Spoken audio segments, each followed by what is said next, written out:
I'm going to talk about my balls for a second. I recently had a vasectomy, as some of you may know.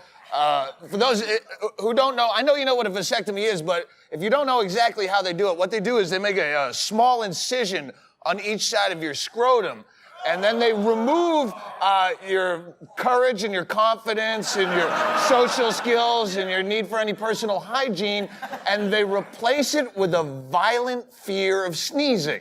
So I had that done. And what's really messed up is that I had to have a consultation for the vasectomy, which means I had to drive an hour and wait 2 more hours so they could look at my balls. You don't need to look at my balls. Why do you see a lot of guys come in for a vasectomy and they forgot they didn't have balls? Do you see a guy with no arms walk in for a manicure accidentally? And I'm still not quite right. They said wait 72 hours until you have an orgasm.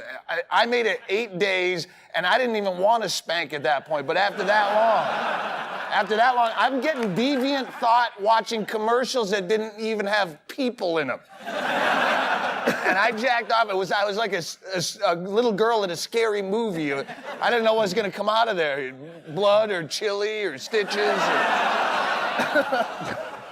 I'm just happy that Doug is not reproducing. Yeah, I wouldn't want to get a vasectomy because it would possibly diminish the size of the load, and looking at a big puddle is one of my favorite parts of the act.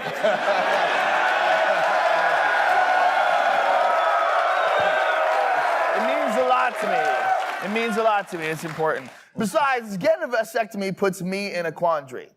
I couldn't let a man do the surgery because there's never a case where it's okay for a man to touch your package unless it's no longer attached. But I also couldn't have a woman do it because any woman who's devoted her life to cutting penises for a living should not be allowed to cut penises for a living. This leaves no other choice except for a penis-cutting robot, which I have. But I can't use it because it looks like that little kid from The Sixth Sense, and it really creeps me out. Well, vasectomy or no vasectomy, Comedy Central made us both get physical exams before we started taping the new season. Not that they care about our health, they just wanted to make sure we would make it through the season. They've been a little on the edge since 2 of the Crank Yankers puppets were diagnosed with gonorrhea. So, just in case there were any startling revelations, we brought a camera crew along with us to document our trip to the doctor. What are you so worried about, man? I'm wrecked. I'm in horrible shape. Listen, it's no big deal. I've done this like a dozen times. They check your heart rate and they get some body fluids. Body fluids is a problem. Can I get some of your urine? You don't want my urine. Can I get some of your sperm at least? No, it smells like pot. What's wrong with your sperm? Nothing. I'm just too drunk to get it up. Mr. Rogan. Hey, what's up, Doc? First of all, I have to say I am a big fan. Oh, thanks. News radio? Oh, no. I'm more of a TV guy. I love Fear Factor. Oh, it is cool. awesome. This is my favorite part of the exam. What? Oh, I'm kidding. Actually, I hate this. Everybody thinks we love it, but it is awful. First time I did it, I threw up on the guy. Oh. Man, exactly what is it that you're looking for? I don't know. I guess I'm just looking for somebody who understands me. Oh! I am gonna need a sperm sample. Okay.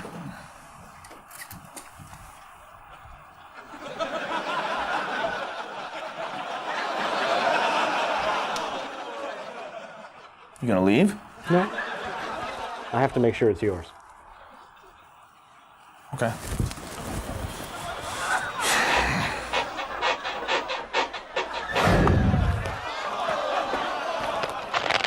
He's starting to loosen up.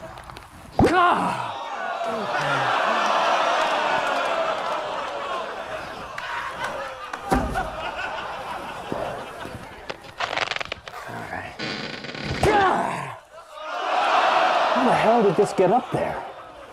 Oh, I smuggled that stuff over the border. But this stuff is legal.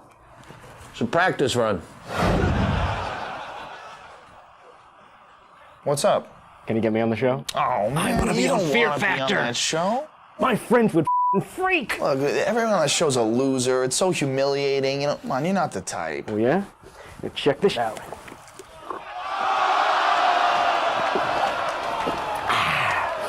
Obviously, fear is not a factor. This is gonna haunt me for the rest of my life.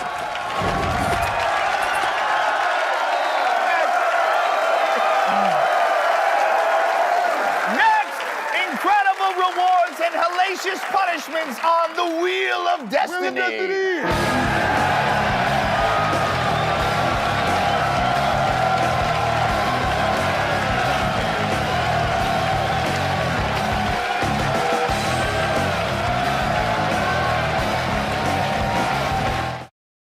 Welcome back to The Man Show. Prepare yourself, studio audience. Because tonight we find out if fate is a friend or a foe with the Wheel of Destiny!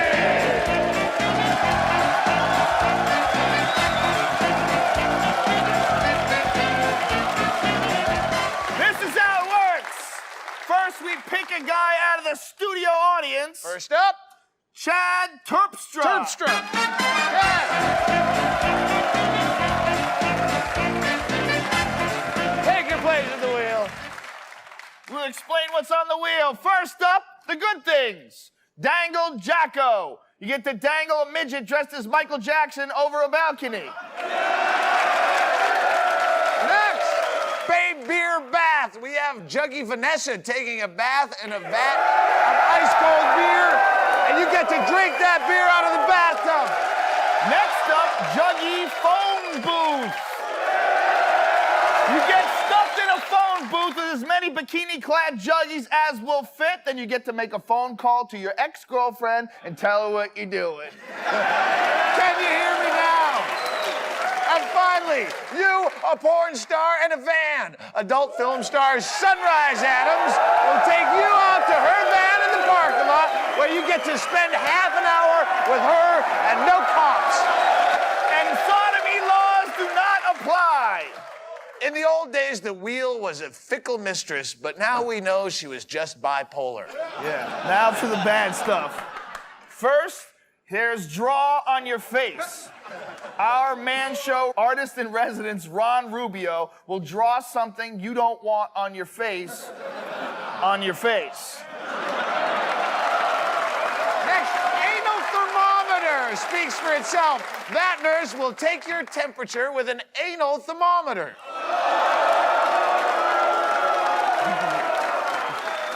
After that, blind haircut. You will get your hair cut by this blind man. And finally, shot O sweat. See the fat man on the treadmill? He's gonna wring out his sweaty shirt into that shot glass, and you're gonna have to drink out of it. The wheel is not rigged. You have an equal chance to land on any space.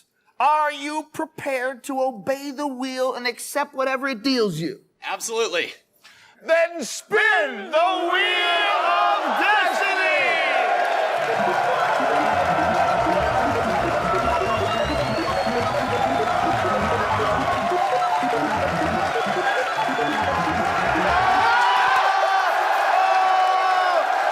Oh, come on!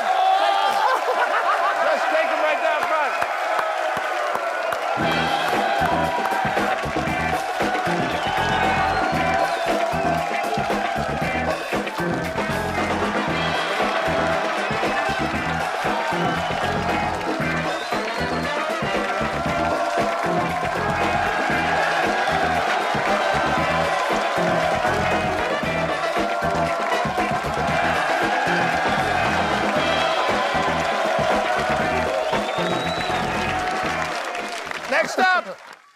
Marty Callie? Marty!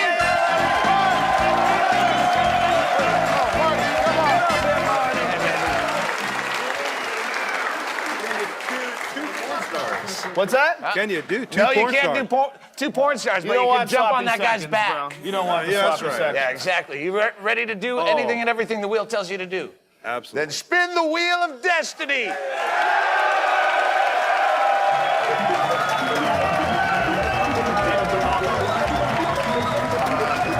On your face.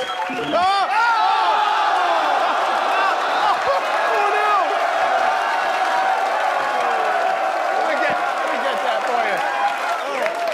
Bend over. Oh, this is gonna be fun. All right.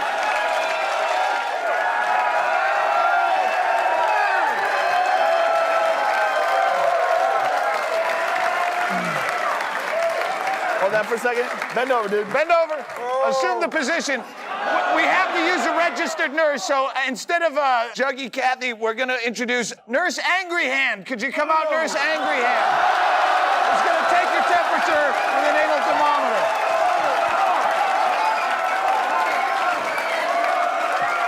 I don't even know if I want to watch. Oh my gosh, this is really gonna do it. Take your time.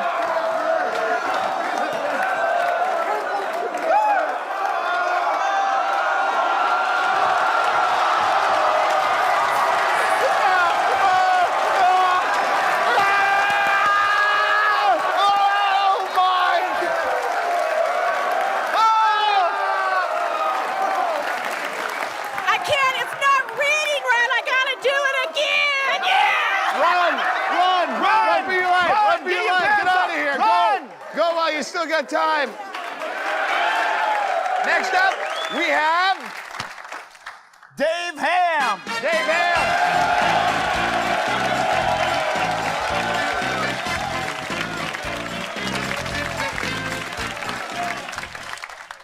Dave. You're prepared to do anything that this lands on. Whatever it lands on. Then spin go. the wheel of destiny.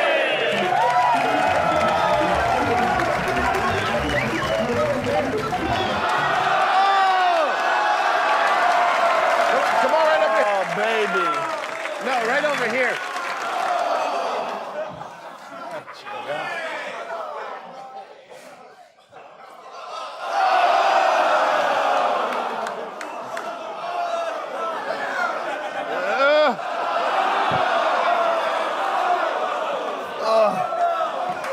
I'm a man.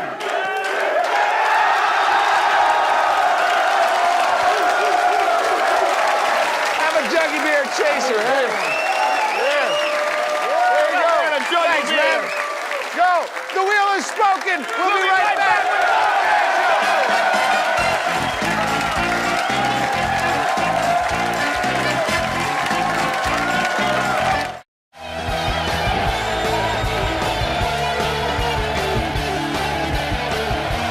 Ever try watching one of those news discussion shows? You got four old people sitting around a desk droning on and on about politics and practically putting you to sleep. It's the least fun thing in the world, so we decided to make it fun. How? Go to a bar in the middle of nowhere. Monrovia, California, to be exact. Show up at 1 a.m. unannounced, find some people that have been drinking all night, and let them say what they think about the issues. I'd watch that show. Politics, economics, religion, healthcare. This is Crossfire. Drunken Crossfire, where the issues of the day are discussed by four extremely inebriated people. Our panelists tonight, Fish. My name's Fish. I'm independent. I've been drinking since 10 o'clock this morning. Dustin. I think we should have done a lot more than what we did in Saddam. We should have bombed them a lot more than what we did. And you can take that to the bank. Bob. I'm a Republican. You got a problem with that? I've had 12 beers a day and 12 beers today. If that cop gives you any trouble, you come to me. And Gabe. I'm fat. I sell insurance, healthcare insurance. Yeah! And now your host, Doug Stanhope. This evening on Drunken Crossfire, we'll be discussing the competency of the current chief executive. Many people insist President Bush is not an intelligent man. How do you see it, panelists? He's a president. How smart can he be, for Christ's sake? All I gotta say is I'm a Democrat. Screw George, screw the other George. If Bill Clinton was in office, he would have had it done in a weekend. George Bush is a faggot. And why didn't he do it? Why did they do it? Because they're screwing us. We're gonna screw them even harder. How smart do you have to be the president? With all the intelligent people George Bush surrounds himself with, how smart does he have to be? Not smart Ronald at Reagan all. was president, just Not another smart. actor. Who gives a Anybody can hell, I should be president. It's your country. Why should you not give a I think George Bush illustrates how smart you don't have to be. Bill Clinton got the job done. He got the done. He didn't George get Bush. Yeah, he got the job done. Reagan was a jerk. They're all jerks. You don't know you're We gotta go to our last question. Should there be a law prohibiting flag burning, or should it be protected as free speech? Panel. Of course it's to be protected. Why should you flag burn? That's terrible. You should never flag burn. Bob? You know what? If you don't like this country and you don't want to live in it, then get the gosh darn hell out of it. That's right. I'm Get telling the you hell what, out of get the it. hell out of it. That's right. That's what they told John Walker Lind, and he walked right away. Hey, Gabriel, what do you think? What I gotta say, if you don't like the country, get the hell out. Don't burn right. no flags. This is the United States of America. That's right. That's right. If you don't like it, let them like You burn a flag in front of me, I'll stomp your ass into the ground, punk. What if a baby was on fire and all you had to put it out with was a flag? The flag catches on fire. Should you go to jail at that point? Hell the no! hell? Put that Hey. baby out with that flag. Fuck that, That'd be absolutely honored.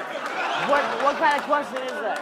That's a legitimate question. That's a terrible question. Because you know what? All these people have fought for this country to make it free, to make it the United States of America. And gosh darn it, we're all entitled to be free and drink and enjoy everything that we That's do. it tonight for Drunken Crossfire. We'll see you next week if no one gets killed. Booze to the world! And that's all for this edition of Drunken Crossfire. Stay tuned for PCP Perspective. Say what you want about Dan Rather, but you never had to pull his head out of a toilet. Stay tuned.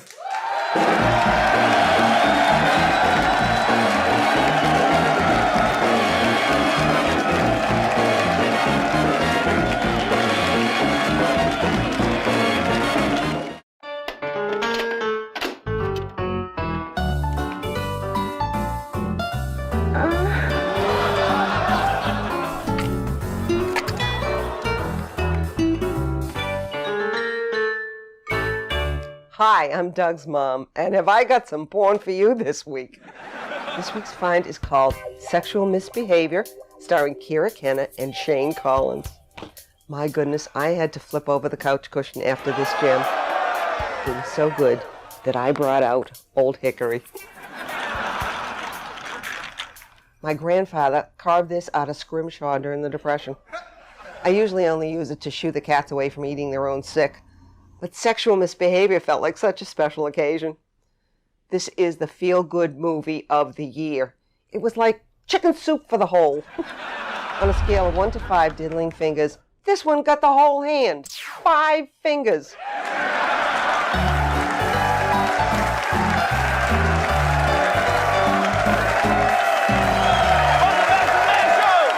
We're almost out of time, but how about a little Q&A? First up, Alan Cohen. Where's Alan? This is my kind of guy. How do I make my wife understand that beer, pizza, and porn is considered dinner and a movie? Right on, yeah. How do you? How do you do that?